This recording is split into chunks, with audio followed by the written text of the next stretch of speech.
कहते हैं कि इंसान चाहे कितने भी पैसे वाला क्यों ना हो जाए, लेकिन कभी भी गरीबी उसे छोड़नी नहीं चाहिए और हमेशा गरीबी की रक्षा करनी चाहिए। गरीबों की दान दुखियों की देखकर हमें हमेशा चलना चाहिए। ऐसा नहीं कि आज हम गरीब हैं तो हमें देख के आप मुंह छुपा लें और कल हम अमीर हो जाए तो हमारे साथ चलने के लिए तैयार हो जाए। इसलिए हमेशा गरीब को भी एक ही नजर से देखिए और अमीर हमेशा एक ही नजर। धन दौलत सब यहीं पे रह जाएगी, कभी आपके साथ नहीं जाने वाली, लेकिन तहजीबियत अगर आप नहीं रखिएगा तो इंसान भी आपको अपने आप रिश्तों को भी किनारे हो जाएगा। इसी बात पे कहानी सुनाती हूँ, सुनिएगा। किसी गांव में एक सेठ रहता था। सेठ के 2 जुड़वे बच्चे हुए थे, एक बेटी एक बेटा। बेटी का नाम उन्होंने राधा रखा था, बेटे का नाम राम रखा था। राम मतलब राम बोलते बोलते रामू रामू कहते रहा। वैसे ही परिवार आराम से चल ही रहा था। चलते चलते दोनों बड़े हो गए। बड़े होने के बाद जब रामू के पिताजी ने सोचा कि जब व्यापार में जा रहे हैं तो अब हमारी बेटी बड़ी हो गई है, उसके लिए हमें उनके लिए वर तलाश करना पड़ेगा। तो उसने गया और जैसे खुद बड़े आदमी था, सेठ था, इस बोल के उसे व्यापार में उसे एक नौजवान लड़का पसंद पड़ा तो उसे अपनी बेटी का राधा का विवाह कराने के लिए तय समझा। उसने उस लड़की का शादी करवा दिया, अपने लड़की के शादी करा दी। वो खुशी खुशी, वो भी धनवान थी, वो भी खुशी खुशी अपने ससुराल चली गई। यहाँ तो ससुराल चली गई, लेकिन जो सेठ था वो बहुत बीमार रहने लगा।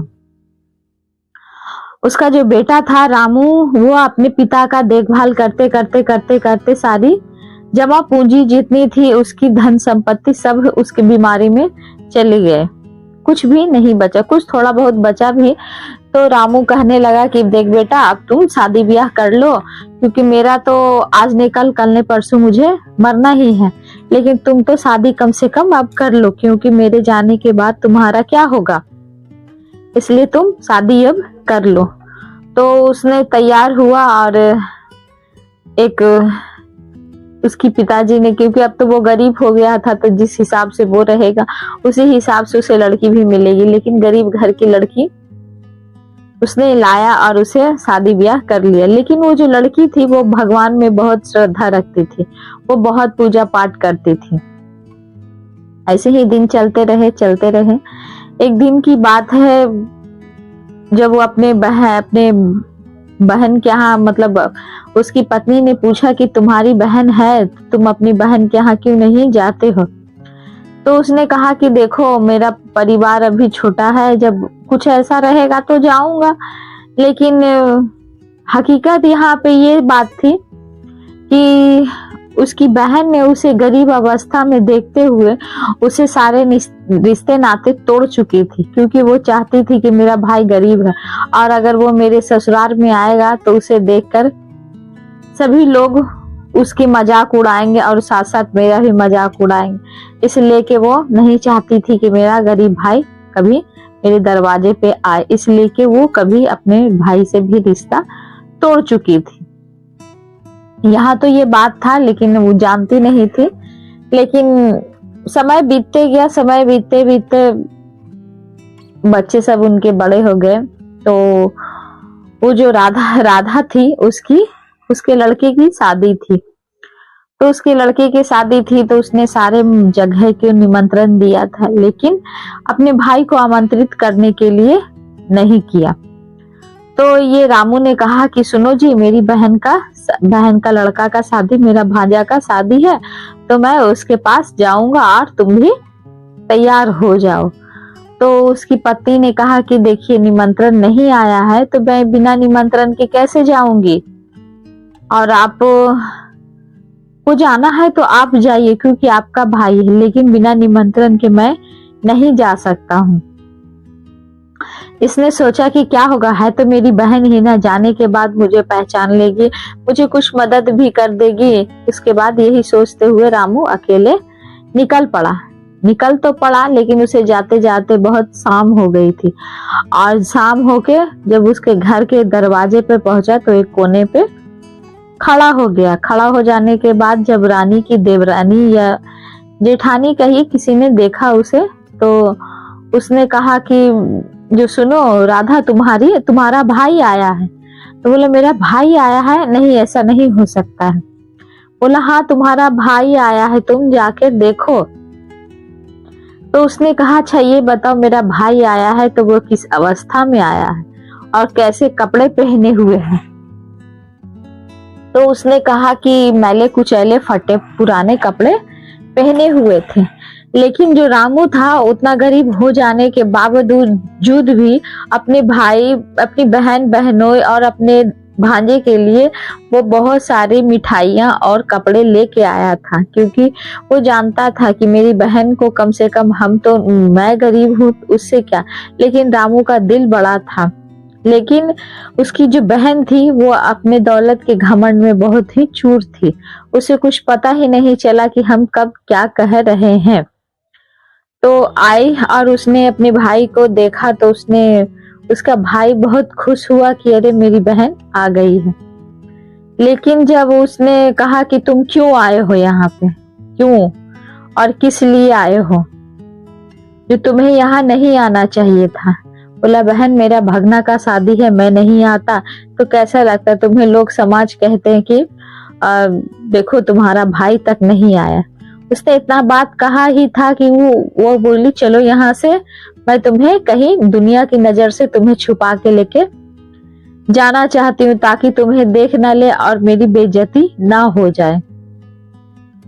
उसने क्या किया कि महल के बहुत अंदर एकदम ले जाके कमरे के लास्ट कमरे में उसे रखा और उसे कहा कि तुम यहीं पे रहो और मैं तुम्हारे, जब सभी लोग भोजन करके मेहमान सब चले जाएंगे तो मैं तुम्हें भोजन लाके दे दूंगी और खाने के बाद पीछे के रास्ते से तुम चले जाना, जो तुम्हें, हम नहीं चाहते हैं कि तुम्हें कोई देखे और मेरी बदनामी हो।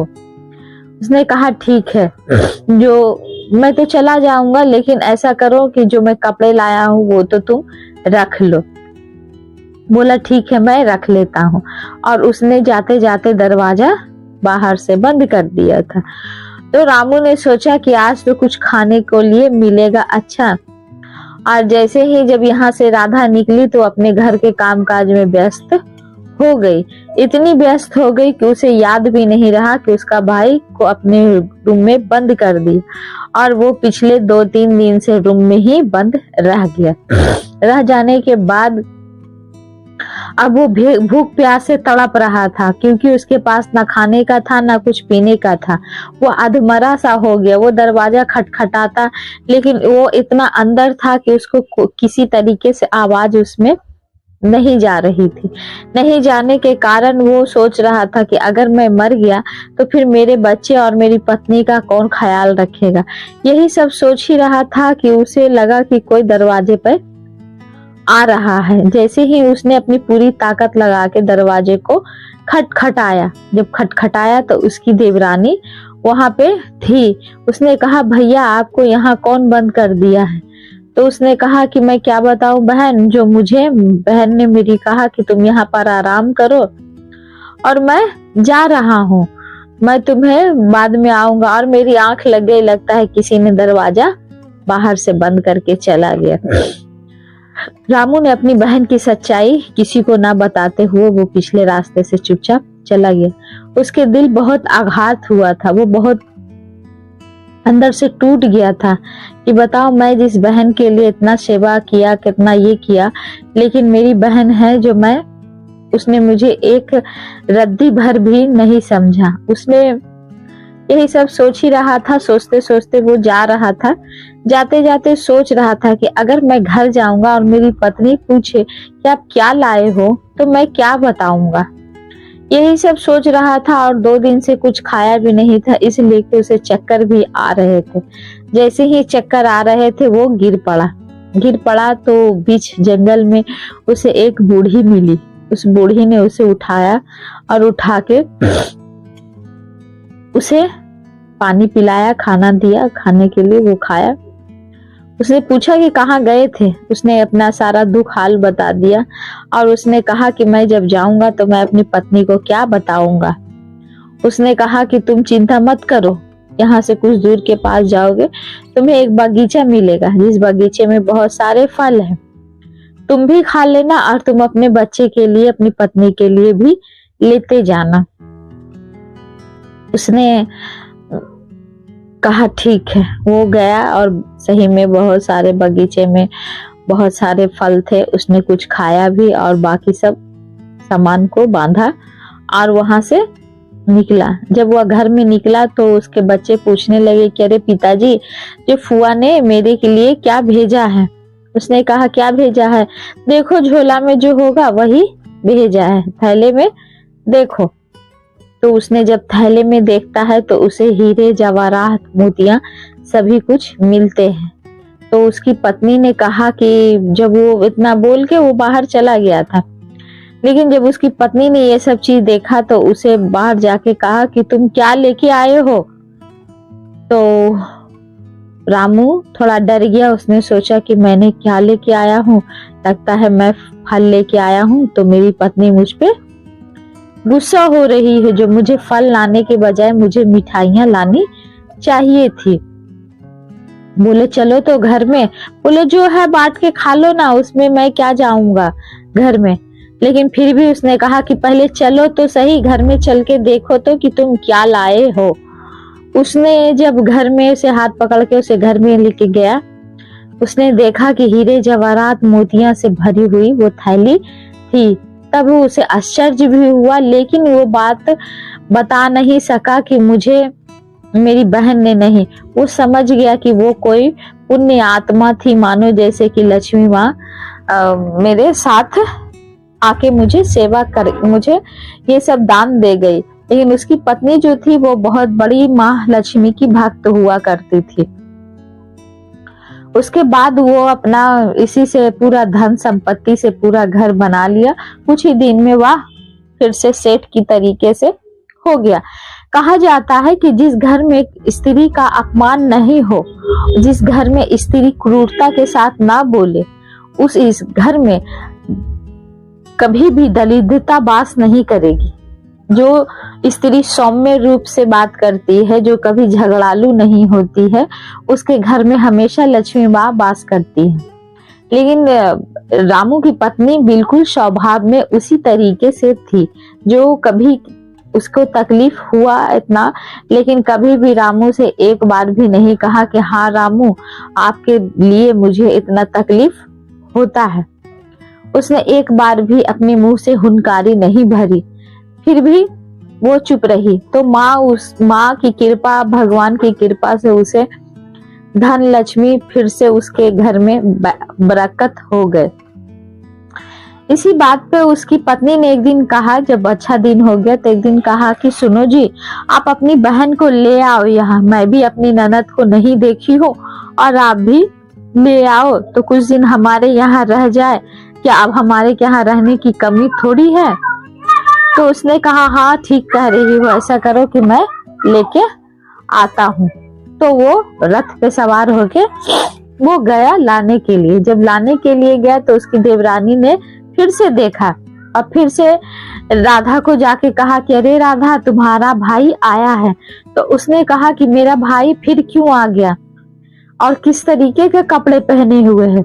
बोला तुम्हारा भाई राजमहल के जैसे लगता है कोई राजा हो, उसके आगे पीछे सैनिक खड़े हैं, वो रथ लेके आया है तुम्हारे लिए।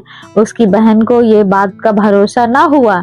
उसने चुपके से फिर देखा, उसने बात देखा कि नहीं सचमुच में सही में इस तरीके से लेके आया है। जब वो अपने भाई के पास गई तो भाई के जाके वो बहुत लाड प्यार से करी कि जैसे लगता है कि कुछ कभी हुआ ही नहीं था।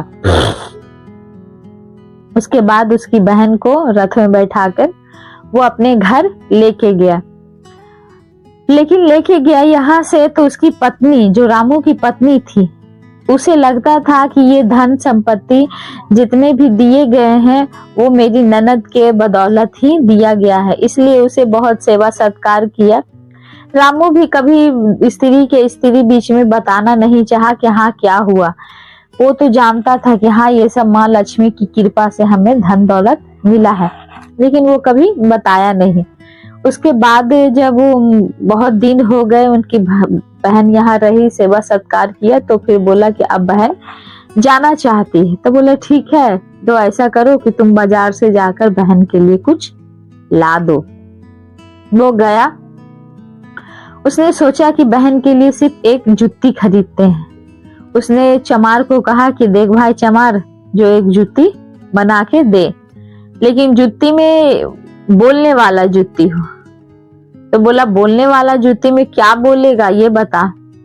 बोला दौलत के आगे सब फीका है, और दौलत के लिए परिवार से जुड़ता है, और दौलत ना रहने पर परिवार को छोड़ता है। तो यही बात जुत्ती में बुलवा दिया गया। जैसे ही अपनी बहन ने देखा कि भाई जुत्ती लेके आए हीरे मोती की जेवरात के, तो बहुत खुश हुई। खुश होने के बाद वो अपने घर चली गई। उसके बाद जब सब वहां ससुराल में जब पूछा कि बताओ राधा, तुम्हारे भाई ने तुम्हें तोहफे में क्या दिया, तो उसने कहा कि मेरा भाई मेरे तोहफे में मुझे जुत्ती दिया। बोला जूती दिया तो पहन के दिखाओ। तो जैसे ही जूती पहनती है और जब वो चलने लगती है तो उसको आवाज आती है कि दौलत के आगे सब फीका है, और दौलत से ही परिवार जुड़ा है। तो फिर चला, फिर वही बात आया। तो वो समझ गया कि मेरा भाई को उस दिन बहुत तकलीफ हुई है, और वो बहन को भी पश्चाताप होने लगा। उसके बाद वो पश्चाताप करते हुए फिर अपने भाई के पास गई और जाके माफी मांगी, और जो सही था वो अपनी भाभी को बताई कि देखो भाभी, ये धन दौलत मैंने नहीं दिया था, मैं तो अपने भाई को एक नजर देखने तक के लिए तैयार नहीं हुई थी, लेकिन फिर भी भाई अब कहाँ से लाया। तो उसका भाई ने कहा कि ये मैं कहीं से नहीं लाया हूँ, ये माँ लक्ष्मी का आशीर्वाद है। जो तुम्हारी भाभी दिन रात माँ लक्ष्मी की पूजा करती है, उन्हीं के पुण्य प्रताप से आज मैं यहाँ तक आ पहुंचा हूँ। तो पुराण में, गरुड़ पुराण हो चाहे वेद हो चाहे कुछ हो, उसमें यही कहा जाता है कि स्त्री हमेशा सर्वोपरि होती है। और इसी तरीके से उसकी बहन ने उसे माफी मांगा, और यह पर कहानी खत्म होती है।